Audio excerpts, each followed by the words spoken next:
Assalamualaikum warahmatullahi wabarakatuh. Perkenalkan, nama saya Hana Yasmin Supairoh dengan NIM 22010251170. Dengan video ini saya untuk memenuhi tugas ujian tengah semester dengan mata kuliah bimbingan konseling. Urgensi bimbingan konseling itu sangat penting bagi sekolah dasar karena dapat menjadi langkah awal bagi calon guru untuk memahami psikolog dan juga karakter siswa. Nah, bimbingan konseling ini membantu dalam mengembangkan karakter siswa sesuai dengan tujuan pendidikan nasional, yaitu menciptakan individu yang berakhlak mulia, cerdas, dan juga terampil. Nah, selain itu juga adanya pengembangan karakter sejak dini, yang dimana sekolah dasar menjadi tempat pertama di mana anak-anak belajar tentang nilai-nilai seperti kejujuran, tanggung jawab, kerjasama, empati, dan juga menghormati perbedaan. Nah, bimbingan konseling dapat membantu menanamkan nilai-nilai melalui berbagai kegiatan seperti diskusi, interaksi, dan lain-lain. Contohnya yaitu ada seorang anak yang cenderung menyendiri. Melalui sesi konseling kelompok yang difasilitasi oleh guru, siswa tersebut dapat diajak untuk berpartisipasi dalam permainan atau aktivitas yang menuntut kerjasama. Nah, guru juga bisa memberikan pemahaman kepada siswa lain bagaimana pentingnya itu menjaga perbedaan pendapat. Seperti itu. Nah, selanjutnya adanya identifikasi dan intervensi dini terhadap kesulitan, yang dimana bimbingan dan konseling memungkinkan identifikasi dini terhadap berbagai kesulitan yang mungkin dialami oleh siswa, baik akademik, sosial, emosional, maupun perilakunya. Contohnya itu seperti seorang guru memperhatikan bahwa seorang murid tiba-tiba mengalami penurunan prestasi di akademik dan juga terlihat murung. Nah, melalui observasi dan komunikasi dengan murid tersebut, guru menemukan bahwa hal tersebut seorang siswa itu mengalami masalah di rumah. Dengan bimbingan dan juga dukungan yang tepat serta komunikasi dengan orang tuanya, masalah tersebut dapat diatasi, siswa dapat kembali fokus pada belajarnya. Nah, selanjutnya itu adanya pengembangan keterampilan sosial dan juga emosional, yang dimana sekolah dasar adalah tempat di mana siswa belajar berinteraksi dengan orang lain, mengelola emosi, menyelesaikan konflik, dan juga mengembangkan keterampilan diri mereka masing-masing. Nah, bimbingan konseling ini dapat memfasilitasi pengembangan keterampilan-keterampilan yang sangat penting tersebut. Nah, contohnya itu adanya perselisihan antara siswa di kelas. Guru tidak hanya menghukum mereka, tetapi juga guru membimbing siswa untuk mengidentifikasi perasaan mereka, mendengarkan perspektif masing-masing, dan juga mencari solusi yang paling menguntungkan. Nah, proses tersebut dapat membantu siswa belajar keterampilan dan juga empati terhadap temannya masing-masing. Nah, siswa di usia sekolah dasar yaitu 6-12 tahun memiliki sifat penuh rasa yang ingin tahu, suka bermain, dan cenderung berorientasi pada teman sebayanya. Nah, mereka ini sedang mengalami fase perkembangan kognitif yang sangat signifikan. Nah, berikut ini adalah karakteristik utama pada anak usia sekolah dasar, yaitu adanya perkembangan kognitif, perkembangan fisik, perkembangan sosial, dan juga emosional, karakteristik moral dan juga spiritualnya, dan juga karakteristik pada belajarnya. Mungkin selanjutnya saya akan mewawancarai salah satu ibu rumah tangga yang sangat luar biasa. Dia mempunyai salah satu anak yang sudah duduk di jenjang pendidikan sekolah dasar. Nah, nama ibunya adalah Ibu Nadiatus Soleha. Mungkin langsung saja kita tanyakan kepada Ibu Nadiatus Soleha, bagaimana sih problematika di sekolah dasar, terutama yang sudah dialami pada anak ibunya. Nah, sejak anak ibu masuk ke sekolah dasar, perubahan tingkah laku apa aja sih yang paling ketara yang ibu lihat dari anak ibu? Perubahannya sih yang sangat menonjol itu terutama di bagian sosialnya, karena perpindahan dari TK itu kan ruangan lingkup sosial masih kecil ya, masih tamannya juga masih terbatas. Pas masuk SD itu sosialnya itu semakin besar, teman-temannya makin banyak, jadi udah kelihatan banget gitu gimana dia bisa kerja sama teman, bisa berbagi, terus bisa memecahkan masalah gitu bareng teman-temannya. Itu sih yang paling kelihatan. Dan mungkin kemandirian juga yang pas SD ini dia harus bisa menyiapkan mata pelajarannya sendiri yang akan dibawa hari Senin, kemudian memakai baju seragamnya sendiri, terus memakan bekal di sekolah sendiri gitu, dan meletakkannya lagi di tasnya. Itu sih terutama kemandirian dan sosialnya. Nah, biasanya anak ibu tuh paling sering nemuin masalah apa kalau di sekolah? Ya paling ya anak SD ya, karena baru perpindahan dari TK ke SD, paling kayak kaget gitulah, kayak misalnya harus nulis banyak atau pelajarannya yang banyak, karena kan sekolahnya swasta ya, yang emang cukup padat pelajarannya, ada pelajaran agamanya. Itu sih yang masih adaptasi, agak mungkin karena masih adaptasi jadi masih kaget mungkin gitu. Jadi di bagian ini aja, bagian belajarnya aja. Kan biasanya kalau TK kan dia cuma main-main, dia bebas mau ngapain aja. Tapi pas SD dia harus benar ngikutin pelajaran sesuai dengan jadwalnya. Nah, biasanya ibu tahu dari mana kalau anak ibu mempunyai masalah seperti hal tersebut? Dia cerita sih, misalnya pulang sekolah dia cerita kalau aku belum selesai nulis ini tadi karena aku belum bisa nulis cepet gitu, jadi tinggalan sama teman, misalnya kayak gitu. Kayak gitu sih biasanya karena duduk lama ya, kalau di SD kan otomatis dia harus duduk tertib, dia lama mengikuti pelajaran. Itu dia, aku pegel duduk, kayak gitu-gitu aja sih, jadi cerita dia aja. Nah, menurut ibu, anak ibu ini sekarang tekanannya tuh beda gak sama zaman ibu waktu dulu sekolah dasar? Kayaknya sih enggak ya. Kayaknya kurikulum sekarang kelihatannya nggak terlalu yang terlalu apa ya, terlalu padat banget ya. Kalau dulu kan, kalau sekarang tuh anak SD tuh rata-rata udah bisa baca gitu. Kalau dulu kita kan SD kan baru belajar baca. Jadi sekarang udah enak justru ngajarinnya karena udah bisa baca gitu. Paling adaptasi dia harus bisa nulis banyak daripada daripada TK, kemudian harus duduk yang lebih lama, itu aja. Kalau dulu kan kita benar-benar harus kejar-kejaran sama belajar baca sama kerjain soal gitu. Kalau anak SD sekarang malah rata-rata sudah bisa baca, jadi kayaknya lebih enak gitu. Lebih gampang ya, Bu? Ya. Lebih gampang, ngikutin pelajarannya lebih gampang. Nah, kalau anak ibu ada kesulitan di pelajaran tertentu, nah gimana ibu cara bantuinnya? Karena setiap hari anak saya tuh saya pantau belajarnya ya. Jadi setiap ada kesulitan pasti saya tahu, karena saya setiap hari mantau, terus ngajarin, bimbing belajar. Jadi untuk tahunya ya karena setiap hari saya pantau, jadi terpantau saya ya? tahu gitu pantauannya. Setiap hari belajar sama saya soalnya. Nah, untuk beban belajar di sekolah anak ibu itu udah pas belum dengan kemampuan anak ibu? Untuk sampai saat ini sih masih sesuai ya, masih dapat mengikuti alhamdulillah sesuai, karena juga di sebelum masuk SD kan juga udah latihan membaca, jadi bisa ngikutin, latihan berhitung, jadi udah bisa ngikutin sih, sampai saat ini masih sesuai. Nah, perlu gak sih Bu kayak ada tambahan les privat atau apa gitu Bu? Oh perlu karena kita juga ibu itu nggak bisa semuanya yang ngajarin gitu. Pasti kita juga punya kekurangan yang kita lupa pelajaran kita saat dulu gimana, terutama mungkin masalah bahasa ya, kayak bahasa Inggris, karena metodenya juga kadang kita bingung mau ngajarin anak gimana nih metode bahasa Inggris kayak gitu.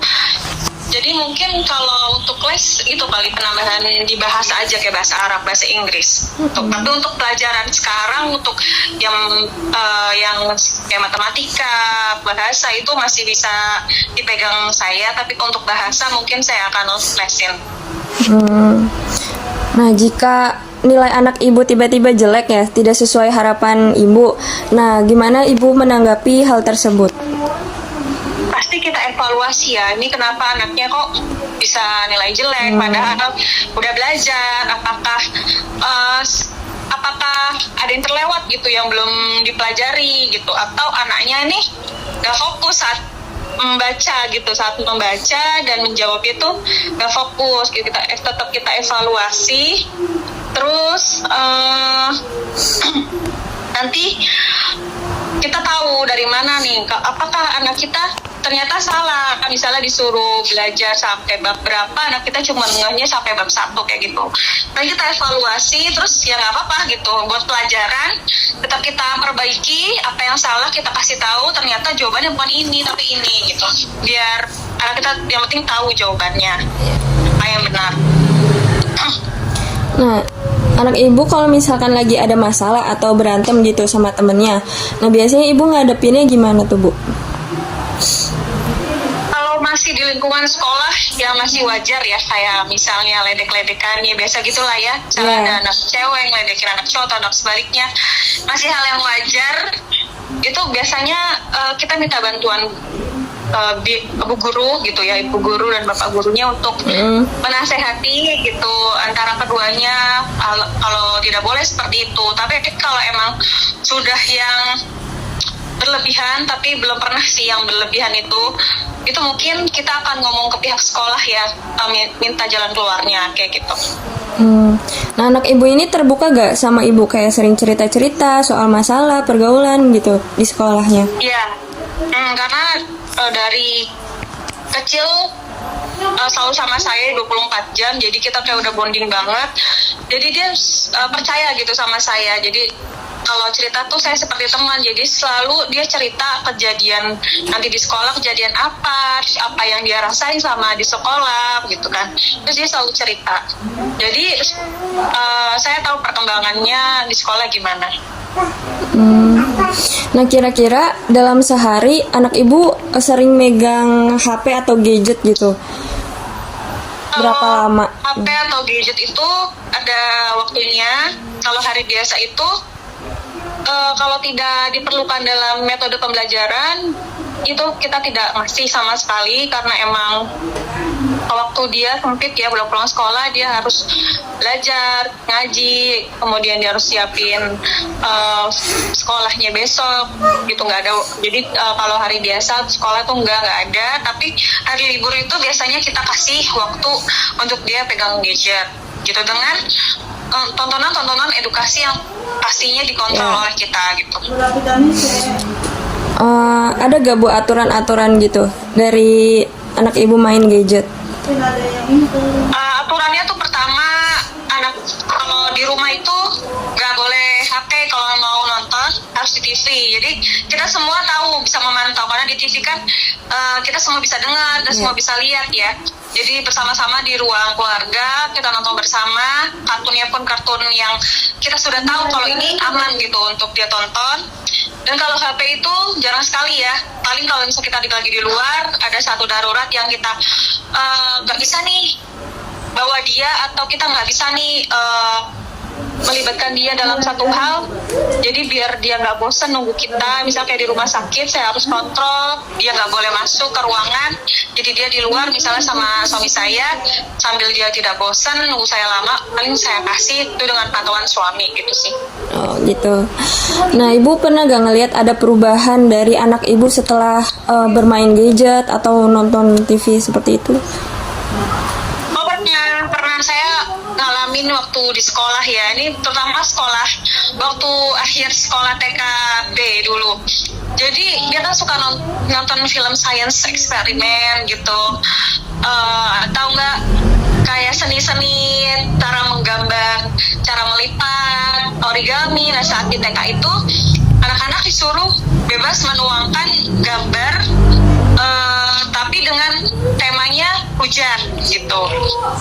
Dan dia dengan tahu hasilnya difotoin bu gurunya, saya nggak yakin kalau itu gambar dia, karena dengan bagus, rapi, simetris, gambar orang megang payung gitu. Biasanya kalau anak kecil kalau gambar orang, gambar payung itu bakal mencong gitu. Kalau ini simetris banget. Terus kemudian pas pulang sekolah saya tanya, kok kamu bisa gambar ini bagus sekali, coba ulangi. Ternyata dia pernah nonton satu film cara membuat orang dengan trik gitu, jadi dari huruf R gitu ada dari huruf R dijelaskan gitu, cara gini bun gitu, dengan dari huruf R, terus dia kasih polanya.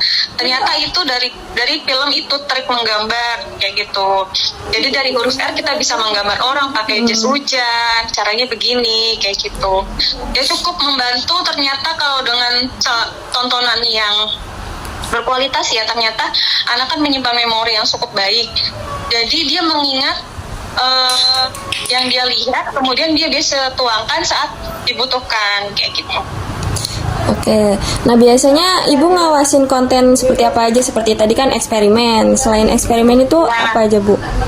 Terus saya eksperimen juga ada, dia suka film tentang hewan-hewan, cerita kartun, cuman dikemas dengan baik mengenai pengetahuan tentang hewan. Judulnya tuh si Leo si penjaga alam, kalau nggak salah si Leo penjaga alam. Dia dikemas dengan kartun yang baik, kemudian tapi ceritanya itu tentang pengenalan hewan kayak gitu.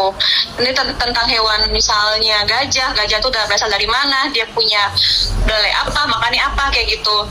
Terus dia suka nonton tadi eksperimen tadi, kemudian juga ada kartun Little Pony, dia lagi suka Little Pony juga. Banyak ya tontonannya, kadang dia ganti-ganti sih. Si Jelly Sam itu tentang eksperimen, gimana membuat labirin, membuat permainan yang cukup bagus dari bahan bekas kayak gitu-gitu sih. Oke. Nah, ibu sering nggak sih ngobrol sama guru di sekolahnya anak ibu tentang perkembangan dia? Kan sekarang itu kita difasilitasi, setiap kelas itu punya grup kelas yang berisinya wali kelas ya. Jadi kita sangat mudah untuk komunikasi dengan guru di sekolah lewat grup tersebut gitu. Dan bu gurunya pun sangat memberikan perkembangan itu, laporan perkembangan anak setiap harinya, hari ini belajar apa gitu. Jadi kita cukup mudah gitu untuk mengetahui perkembangan anak di sekolah lewat grup itu. Nah, menurut ibu informasi yang dikasih sekolah itu sudah cukup bagus atau belum? Cukup bagus karena adanya grup tersebut tadi. Jadi setiap pengumuman, setiap ada peraturan baru atau apapun itu disampaikan dengan baik. Jadi lebih terjangkau lah gitu karena ada grup tersebut. Nah, ibu ngerasa gak kalau sekolah itu tuh cukup peduli gitu dengan peduli tentang kekhawatiran anak sekolah? Tentang anak ibu, tentang kekhawatirannya gitu. Kekhawatiran. Ulang Mbak, maaf. Ibu ngerasa gak sih kalau sekolah tuh cukup peduli atau cepet gitu nyampein kayak ada kekhawatiran dari anak ibu, misalkan kayak kabar dia? Iya, pasti ya, karena ada grup tersebut, jadi mempermudah komunikasi kita dengan wali murid, tentunya guru yang bertanggung jawab atas anak kita. Jadi pasti menyampaikan setiap perkembangan, misalnya kayak anak saya hari ini kenapa nggak fokus gitu, ada apa, papa sakit kayak gitu. Kalau misalnya pun anak sakit langsung dikabarin gitu kan, misalnya anaknya sakit kan nggak bisa untuk melanjutkan di sekolah, langsung dikabarin dan langsung kita bisa mengambil tindakan gitu. Nah, pendapat ibu tentang program bimbingan konseling di sekolah ibu bagaimana, Bu? Bimbingan konseling ya, karena masih SD ya, kelas 1, bimbingan konselingnya sih saya belum begitu merasakan ya, belum begitu mungkin belum terlalu ya, mungkin nanti kalau sudah di atas kelas itu kali ya saya merasakan. Cuman semoga bimbingan konseling ini bermanfaat ya, karena bagus banget buat buat kita mungkin orang tua yang masih minim ilmu tentang bagaimana membimbing anak-anak kita yang dengan perubahan yang tadinya masih kecil, TK, sekarang sudah SD yang sudah istilahnya sudah bisa mandiri dengan pergaulan yang lebih besar lagi, gimana cara menanganinya gitu. Ya semoga itu nanti ada lebih lanjut lagi, saya berharap sih gitu. Nah, gimana cara ibu biar bisa bantu anak ibu, tapi juga nggak bikin dia ngerasa nggak bisa nyelesain masalah sendiri gitu? Tetap dibantu, tapi dia ngerasa. Ya. Jadi kan pasti kan dia kalau ada masalah cerita kan ke saya gitu. Tentunya saya tanya dulu. Bisa nggak kalau ada masalah ini harusnya gimana gitu, pasti saya tanya dulu harusnya gimana. Misalnya dia jawab harusnya gini ya bun, oh iya harusnya gitu, coba besok kayak gitu ya ke temennya, misalnya gitu. Misalnya ada masalah sama temennya, misalnya pulpen aku, pensil aku dipinjam tapi kok nggak dibalik-balikin gitu sama temenku, mungkin dia nagihnya nggak enak atau gimana. Harusnya kalau habis minjem itu harus dibalikin apa enggak, kata dia mungkin dibalikin. Nah ya kalau harus dibalikin, besok temennya diingetin kayak gitu. Karena tak kecuali kalau kamu mau pinjemin, mau ngasih gitu. Kalau mau ngasih kamu bilang nggak apa-apa, pensilnya buat kamu aja. Tapi kalau kamu masih suka dan kamu pengen balik, harus dibalikin gitu. Jadi kalau kita kasih pemahaman dulu kalau hal ini baik loh gitu, boleh kok kayak gini, nanti tinggal dia yang menyelesaikan eksekusi permasalahannya gitu. Kita cuma ngasih arahan, kita tanya dulu gimana, kalau emang dia maunya dibalikin udah besok berarti sama temennya minta kayak gitu. Saran aja sih, kadang-kadang dia sampai sana, sampai sekolah dia bilang nggak apa-apa deh buat kamu aja kayak gitu. Jadi kita cuma kasih arahan, kalau ditagih pun boleh, kalau dikasih pun boleh. Jadi terserah dia mau menyelesaikan masalah gimana gitu, karena itu udah tanggung jawab dia ya, karena dia yang punya pensilnya. Kalau emang dia mau ngasih ya nggak apa-apa, kalau dia mau minta lagi ya nggak apa-apa kayak gitu. Oke. Nah, menurut ibu tantangan paling gede buat ngurus anak SD zaman sekarang itu seperti apa, Bu? Tantangannya tetap di ini sih ya, lingkungan dan sosialnya. Karena gimana pun juga anak kita itu baru beradaptasi dengan lingkungan yang baru yang lebih luas, pertemanan yang lebih banyak, yang kita nggak tahu berteman dengan siapa, kita nggak tahu lingkungan sekolahnya gimana gitu kan. Tapi ya kita hanya bisa membekali anak kita sendiri di rumah, bahwa misalnya hal tersebut tidak boleh, hal tersebut yang boleh, misalnya dalam pertemanan atau dalam lingkungan sekolah kayak gitu. Itu sih yang sangat khawatirkan saya, karena namanya kita baru melepas anak di lingkungan yang cukup besar, dia harus setengah hari di sana menyelesaikan masalahnya sendiri. Kita nggak tahu ketemu sama siapa aja, mungkin di lingkungan sekolah yang karakter temannya pun kita belum memahami banget gimana seluruhnya. Itu yang paling susah menurut saya. Cuman ya semoga dengan pembekalan kami orang tua di rumah, anak-anak bisa tahu gimana menyelesaikan masalahnya di lingkungannya. Nah, gimana cara ibu dengan suami ibu, kalian berdua itu nyamain cara ngadepin masalah pada anak ibu? Tentu saja karena saya ini kan hanya istri ya, semua masalah pasti akan saya bicarakan dengan kepala keluarga sebelum saya memutuskan bagaimana keputusannya. Tadi saya harus sharing dulu ke suami saya, misalnya si ini gimana penyelesaiannya, kemudian kami berdiskusi menemukan keputusan yang paling baik gimana, baru kita tentukan kayak gitu, dengan diskusi dan komunikasi aja. Nah, ibu biasanya tahu dari mana kalau misalkan anak ibu tuh kalau lagi mengalami stres atau cemas gitu? Apakah dia mempunyai tanda-tanda seperti menjadi pendiam atau gimana gitu, Bu? Oh ya pasti ya, dari tingkah laku udah kelihatan dari mungkin raut mukanya, udah kelihatan karena kan setiap hari saya ngelihat ya dari bangun tidur sampai dia tidur lagi, saya terus ngawasin melihat di rumah gitu.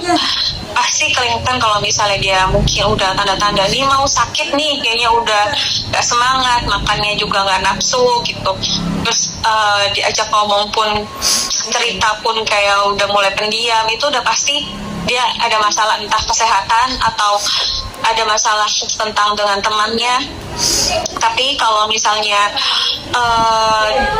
dengan temannya pas ada masalah dengan temannya pasti dia cerita gitu. Cuman kita tinggal tunggu waktunya. Mungkin dia pengen istirahat dulu baru dia cerita. Tapi kalau sakit itu udah pasti dia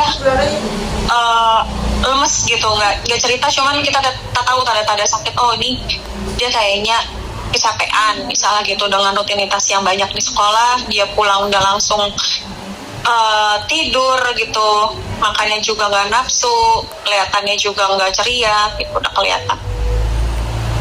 Nah, menurut Ibu kegiatan belajar sama kegiatan fisik anak Ibu sehari-hari itu sudah seimbang atau belum? Kegiatan antara sekolah dan sehari-hari ya? Iya. Mungkin bisa dibilang sekarang ini seimbang ya, karena kita punya jadwal ya di rumah gitu. Kalau misalnya setelah pulang sekolah nanti ada waktunya untuk istirahat, makan, kemudian kerjain tugas, ada waktunya ngaji gitu, ada waktunya dia bermain sendiri dengan dunia dia gitu, dengan permainan yang dia punya. Dan dia juga punya waktu untuk hobi dia gitu, dengan mewarnai, menggambar segala macam, dia punya waktunya itu. Jadi menurut saya dengan selama ini dia tidak mengeluh jadwalnya terlalu banyak atau jadwalnya terlalu capek, itu menurut saya itu masih seimbang gitu, karena dia nggak ada keluhan dengan jadwal keseharian dia. Dan dia malah senang gitu menjalaninya. Nah, anak Ibu itu punya waktu istirahat yang cukup banyak gak sih di sela-sela dia kegiatan sekolah? Kalau di sekolah itu mungkin sekolah yang ngatur istirahatnya ya, karena ini masih kelas 1 juga belum terlalu sore banget, pulangnya siang, masih siang. Kalau di rumah itu cukup ya istirahatnya, pulang sekolah udah pasti istirahat, makan, terus dia bisa tidur atau dia mau melakukan hobi dia gitu. Sampai nanti waktunya sore dia dijadwalkan untuk belajar, mengulang pelajaran untuk esok dan mengaji sampai malam. Dan tidur pun abis isya tuh kita udah harus persiapan untuk tidur gitu. Jadi menurut saya tuh masih cukup banget ya waktu istirahatnya. Oke. Biasanya Ibu ngapain aja sih buat menyegah gitu masalah-masalah yang mungkin bakal dihadapin sama anak Ibu? Apa? Gimana Mbak? Biasanya Ibu ngapain biar bisa mencegah masalah-masalah yang mungkin nanti bakal terjadi gitu, yang dihadapin sama anak Ibu? Masalah ya pasti kita cuma bisa membekali anak kita, membekali tentang ilmu sosialnya. Kalau misalnya berteman tuh tidak boleh seperti ini, tidak boleh seperti ini sama teman, tidak boleh seperti ini sama bu guru gitu. Bagaimana menanggapi teman yang mungkin dia tidak mengerti sopan santun, tidak mungkin belum mengerti bagaimana tata krama gitu. Kita hanya bisa membekali itu dan selalu kita ingatkan kayak gitu untuk berbuat baik dimanapun, jadi anak baik dimanapun, meskipun meskipun kita tidak begitu mengenal orangnya gitu. Itu aja sih pembekalan aja dari kami orang tua kayak gitu. Nah, kapan sih Ibu ngerasa udah waktunya cari bantuan ahli gitu buat masalah anak Ibu? Oh, ahli ya, kayak mungkin psikologi gitu ya maksudnya Mbak ya. Kalau di tahap psikologi mungkin saat kita merasa aneh ya sama anak kita yang mungkin tiba-tiba berubah sangat drastis ya, sampai kita pun nggak ngerti apa yang terjadi sama anak kita. Mungkin itu ya, kayak misalnya kok dia tiba-tiba jadi anak yang pendiam, tadinya suka cerita dia tidak mau cerita, kemudian dia jadi mogok belajar, tidak mau gitu. atau dia bahkan bisa parahnya nggak mau sekolah sama sekali tanpa menceritakan apa penyebabnya gitu. Nah itu udah sangat parah ya mungkin ya. Yang kita butuhkan mungkin ahlinya, karena kita nggak ngerti gitu, anak kita nggak mau bicara sama kita, anak kita nggak mau sekolah gitu. Mungkin ada suatu hal yang terjadi di sekolah tapi kita nggak tahu gitu. Mungkin kita perlu ke ahlinya dan dia bisa tahu apa penyebabnya. Oke. Ibu pernah gak sih pakai layanan konseling buat anak ibu? Dulu pernah ya, waktu mau masuk SD itu kan sempat tes psikotes ya, terus kita ketemu langsung sama psikolog anak tentang bagaimana perkembangan anak kita secara emosional, secara dia menangani masalah, secara dia bersosialisasi gitu. Itu aja sih, karena untuk masuk SD itu kan perlu kesiapan yang matang gitu, mental yang matang, tanggung jawab yang kuat, mandiri yang besar. Jadi kayak perlu banget untuk kita konseling dulu gitu agar kita tahu nih seberapa besar anak kita siap untuk masuk SD. Karena sekali lagi masuk SD itu dari TK ke SD itu perubahan yang sangat gratis gitu. Anak kita mungkin kita aja mungkin bisa kaget gitu, yang orang tua ya, apalagi anak-anak kita yang masih kecil, yang belum ngerti apa-apa, tiba-tiba ditaruh di lingkungan yang besar gitu kan, harus ditinggal pula sama orang tuanya, terus harus ditemani dengan orang yang tidak dikenal tadinya gitu, harus kenalan secara mandiri sendiri, seperti itu. Oke, nah menurut ibu kemampuan belajar anak ibu terutama membaca, tulis, dan juga menghitung perkembangannya gimana Bu? Perkembangannya alhamdulillah baik ya, sesuai dengan usianya, karena pun kita selalu memberikan stimulasi dari usia dini, bagaimana menguatkan otot tangannya, otot punggungnya, otot pinggangnya, semuanya kita stimulasi sebelum kita ajarkan atau kita perkenalkan menulis atau membaca gitu, bakal hitung. Jadi setelah dia kuat otot tangan, dia siap gitu untuk menerima pembelajaran membaca dan menulis tersebut, dia tertarik dan dia merasa dia senang karena tangannya ini kuat saat disuruh nulis, jadi tangannya kuat, gak mudah pegel, gak mudah capek. Kemudian juga kita mengajarkannya membaca menulis itu waktu usia dini itu dengan metode Montessori, di mana metode Montessori itu tidak terasa anak itu belajar, tapi seperti bermain. Jadi tidak cuma dia melihat kata-kata di depan, tapi semua saraf di tangan, di otak, di mata, di pasca inderanya dia bekerja bermain gitu. Jadi mudah banget untuk menyerap pembelajaran. Jadi setelah dia mengenal, dia dapat mengikuti pembelajaran di sekolah dengan baik. Oke. Nah, ada gak hal-hal yang di sekolah yang bikin ibu khawatir gitu, atau malah bangga soal belajar anak ibu? Kalau khawatir sih sampai saat ini kita belum yang terlalu banget ya gitu, belum terlalu yang gimana, masih di tahap normal. Untuk bangga pasti bangga ya, apalagi setelah melewati masa-masa ini, karena satu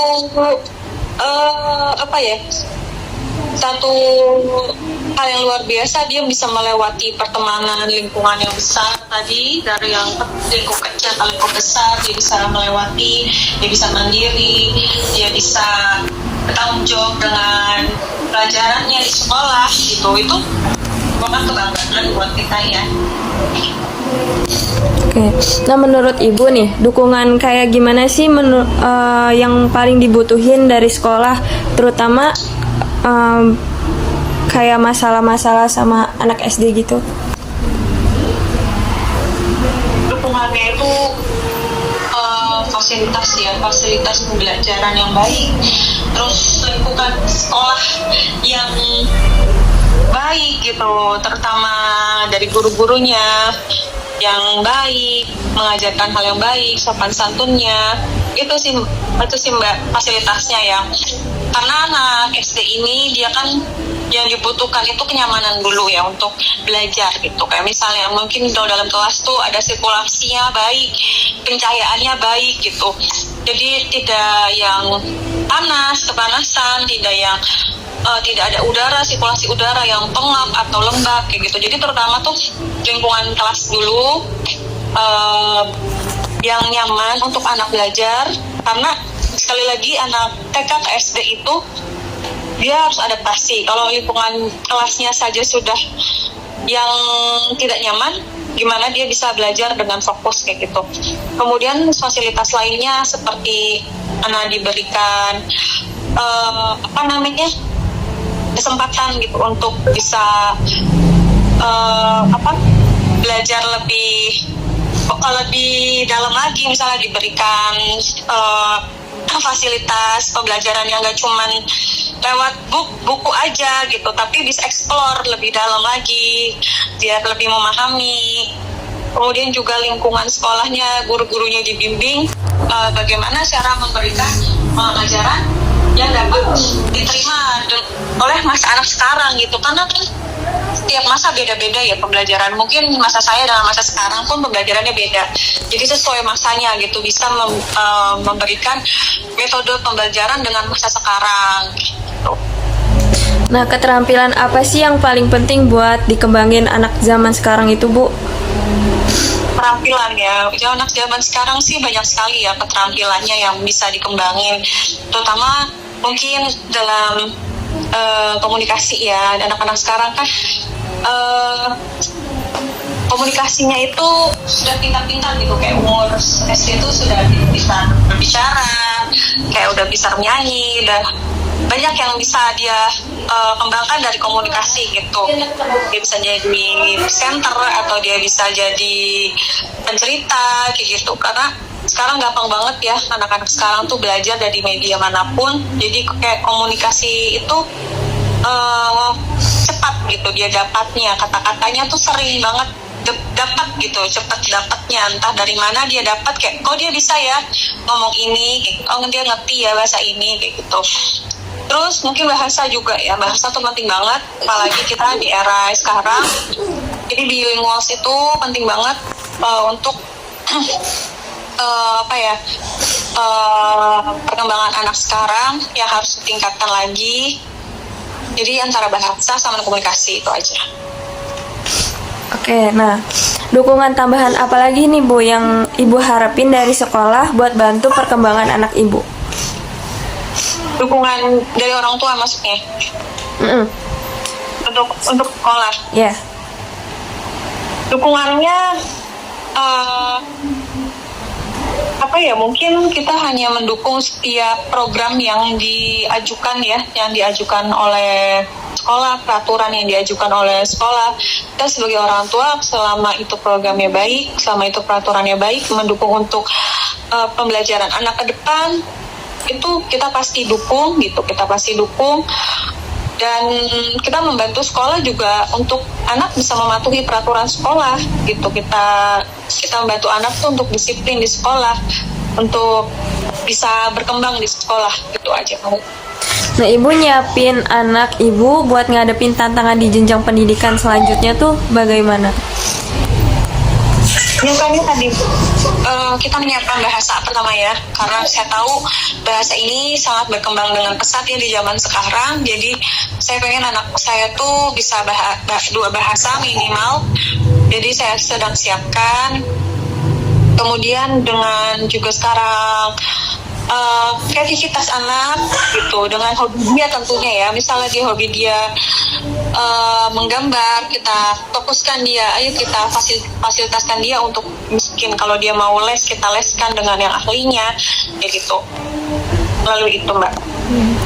Kalau Ibu dikasih kesempatan untuk mengubah sistem pendidikan biar masalah anak sekolah dasar nggak terlalu banyak, perubahan apa sih yang Ibu pengen buat Ibu terapin? Biar masalah sekolah dasar tidak terlalu banyak. Iya. Mbak, gimana Mbak? Kalau misalkan Ibu dikasih kesempatan untuk mengubah sistem pendidikan biar masalah anak SD nggak terlalu banyak, perubahan apa sih yang pengen Ibu terapin? Mungkin perubahannya ini ya. Saya sih pengennya anak-anak SD tuh jangan dikenalkan dengan joget-joget ya Mbak ya, gitu. Karena TikTok ya Bu.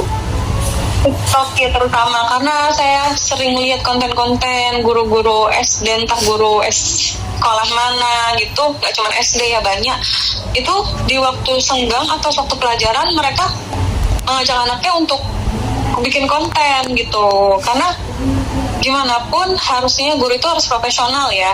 Dengan waktunya belajar, ya cukup fokus ke anak-anak, belajar tidak membuat konten gitu. Jadi mungkin harus diberi ini juga ya, diberi peraturan gitu ya untuk gurunya. Karena gimana pun kita menyerahkan sekolah itu kan untuk diberikan bimbingan yang benar gitu oleh guru gitu. Kemudian juga mungkin pertama itu, terus diberikan akhlak yang baik lagi, diberikan pelajaran akhir akhlak lagi. Gimana pun anak pintar itu kalau tidak sopan, tidak berakhlak itu percuma ya Pak ya. Karena saya lihat sekarang tuh minim akhlak dan adab gitu. Gimana sepintar apapun orang itu kalau tidak punya adab, itu masalah besar gitu. Apalagi ini fondasi loh, anak SD gitu, fondasi besar yang nanti akan berpengaruh perilaku dia akan berpengaruh, akan terbawa terus gitu sampai gede. Kalau misalnya dia tidak punya sikap yang baik, tidak punya akhlak yang baik, itu gimana gitu nantinya. Jadi itu sih Mbak, saya pengen mungkin lebih guru-guru semuanya, mungkin sekolah memberikan pembelajaran akhlakul karimah yang lebih banyak lagi, mungkin yang lebih serius lagi, diseriusin lagi. Terus anak-anak jangan diajak konten dengan konten yang mungkin di luar dari pembelajaran sekolah gitu, hanya untuk kepentingan gurunya sendiri. Apalagi diajak joget-joget, karena mungkin kita di rumah ngajarin anak untuk menghindari hal tersebut ya, tapi kalau di sekolah malah guru yang ngajarin, kan kita yang sakit hati sebagai orang tua gitu. Kemudian lebih guru-guru mungkin lebih lebih difokusin lagi anaknya, lebih pembelajarannya tuh lebih diperhatikan lagi gitu. Kurikulumnya tuh jangan terlalu cepat, gimana ya bahasanya ya Mbak.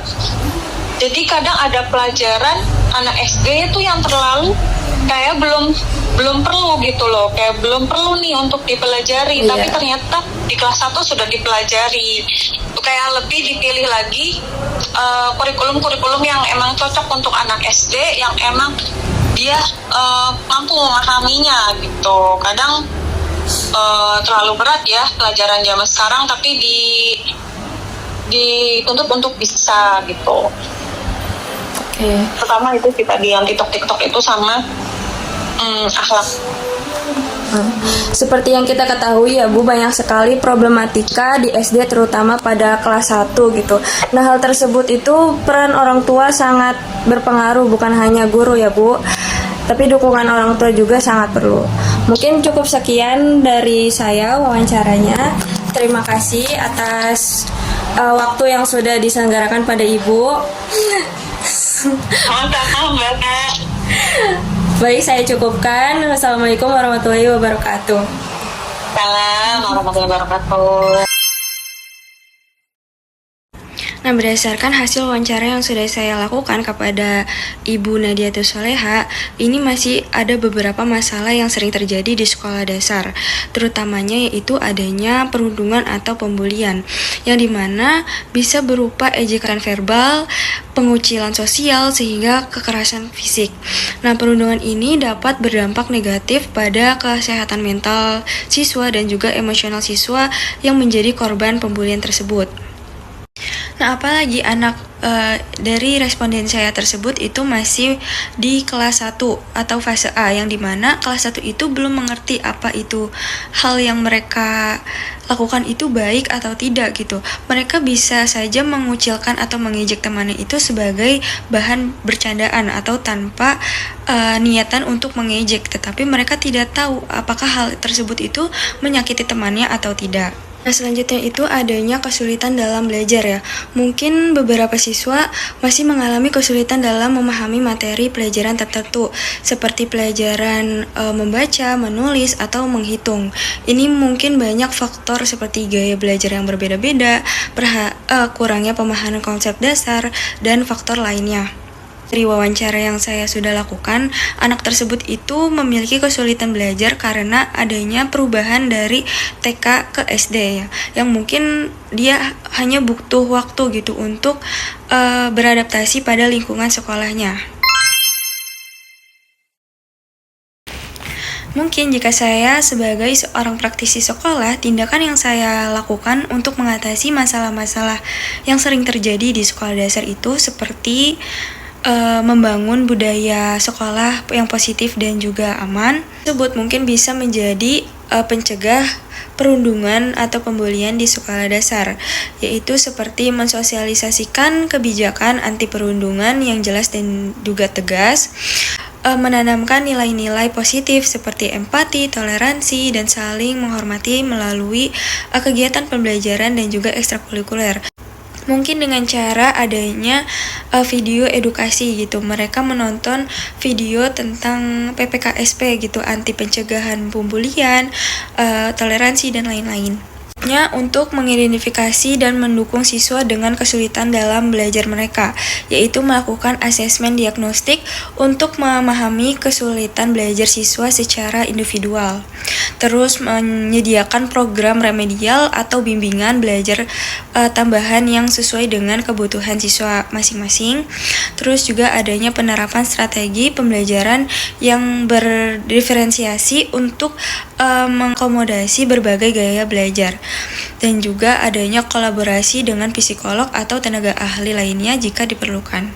Baik, cukup sekian video dari saya. Kurang lebihnya mohon maaf. Wassalamualaikum warahmatullahi wabarakatuh.